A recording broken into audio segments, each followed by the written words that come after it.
So it is another week, and we have another Shudder original. This one dropped a few weeks back, but wasn't able to get to it until now. I'm talking about Sissy. Okay, so this is the new feature from Hannah Barlow and Kane Sense. They both wrote and directed the piece. It is produced by John Margaretti, Jason Taylor, Lisa Shaunzi. It is executive produced by Hannah Barlow. Um, Also, we have Matteo van der Velde, Kane Sense, Seth Larney, Jacqueline Kerwick, William Day Frank, Clement Dunn, Anna Dadik, Alexandra Burke, and James Boyce. It is line produced by Beck Janik and Dan Sanguetti. Kenneth Lampole handles the music, Steve Arnold the cinematography, Margie Hoy edits the piece. Casting is from Marianne Jade. Michael Price handles production design. Art direction is Courtney Westbrook. Costume design is Renata Henshackle. Hair and makeup, we've got Robin Austin, Angela Brooks, Julian Damas, Lilith Gow, Tristan Lucas, Renee Taylor, Helen Tuck, and Larry von Deinhoven. Our cast, well, we have got Sissy, aka Cecilia, or that might be Cecilia, aka Sissy, whichever way you want to look at it, is played by Aisha D. Emma is played by Hannah Barlow. Fran is Lucy Barrett. Alex is Emma de Margaretti. You should probably say a young Cecilia is Amelia Lulu. A young Emma is Camille Compston. And a young Alex is April Blasdale. We've also got Jamie, played by Daniel Monks. Tracy, played by Yerin Ha. We've got Constable Martindale, played by Sean Martindale. Officer Hopkins, played by Victoria Hopkins. That's our main group, I would say. The gist of the piece is this. Cecilia, aka Sissy, is a successful social media influencer living the dream until she runs into her ex-childhood best friend and is invited away on her bachelorette weekend. Suddenly, Cecilia finds herself stuck in a remote cabin with her school bully and a taste for revenge. And she also kind of reverts back to Sissy. Right? This is it's definitely interesting. Right? It's that look at that kind of social media clout culture, and the way you have these people kind of give information like they're experts when they're not really. You know what I mean? And it's all about facades. That's the other huge thing, really, which kind of I think resonates throughout this. It's just this whole, are people really what they say they are?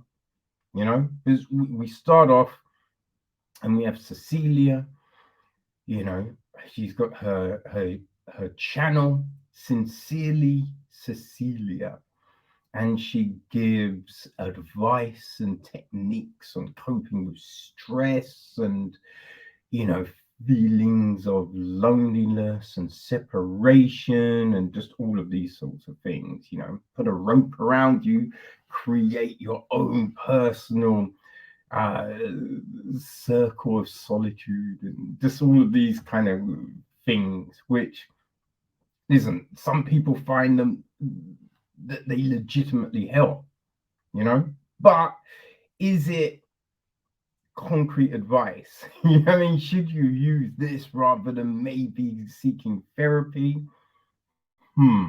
That's the question, really, right? That's the question. So, you know, we see her in this world, right? And when she posts a new video, right, you just hear the phone like ding, ding, ding, ding, ding, ding, ding, all the comments and the likes, and she's reading the likes and all these comments, and you can see that it's buoying her up, right? She's getting her sense of wealth from all of that. Now we leave this section of her house where she's, you know, curated the surroundings so it all looks and feels like this tranquil space. Right? The kitchen is a mess. Sink is full of dirty plates. She's just eating leftover pizza. You know what I mean? It's not necessarily the lifestyle she's imbuing to all her followers. And she's got a ton of followers, you know, very successful. So she's at the chemist one day, and you know, we see her find like videos, and she's playing this video of her and that old best friend from school. And like the hair, you know, they're wearing these wigs, and she's at the chemist, sees this hair dye, but then she's hearing someone, and lo and behold, it's her best friend from school. Best friend from school who's getting married, invites her out to her hen do and then the bachelorette party. So she goes to the hen do, and all her friends and all the friends are like, "Oh yeah, you're great, bum, welcome, welcome." You know, all of this. Come the hen do is a different matter. It is a different matter, right? It's people acting in a way which is very unnecessary. You know what I mean? It's like when people see someone else being more successful than they may be, then it's all, oh, well, obviously you must have cheated to get that, or you know what I mean? All the daggers come out, and then just all those childhood traumas start to resurface.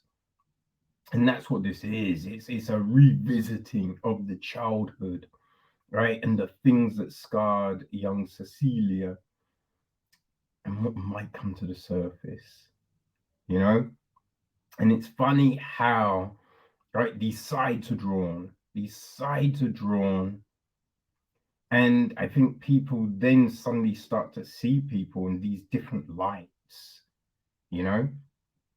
But certain actions can definitely drive things in a crazy way. And you're wondering how this might end, right? There is a thought of it going one way, right? The kind of the way it does end, but there's so many different scenarios that could lead to that point. But the way they actually do it, yeah, it worked. It did work, you know?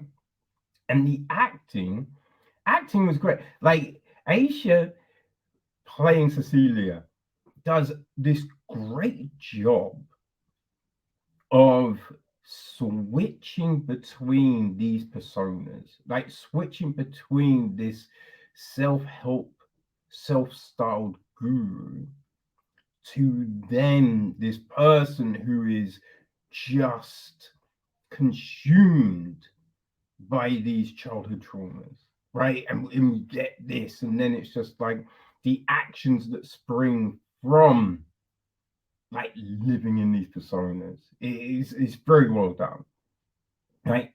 Her friend Emma, Hannah Barlow, who also wrote and directed, does a great job as Emma, right? Because there's this conflict of these people who are now her great friends, right? This woman who she's gonna marry, and then her best friend from childhood, right? And we see this conflict playing out.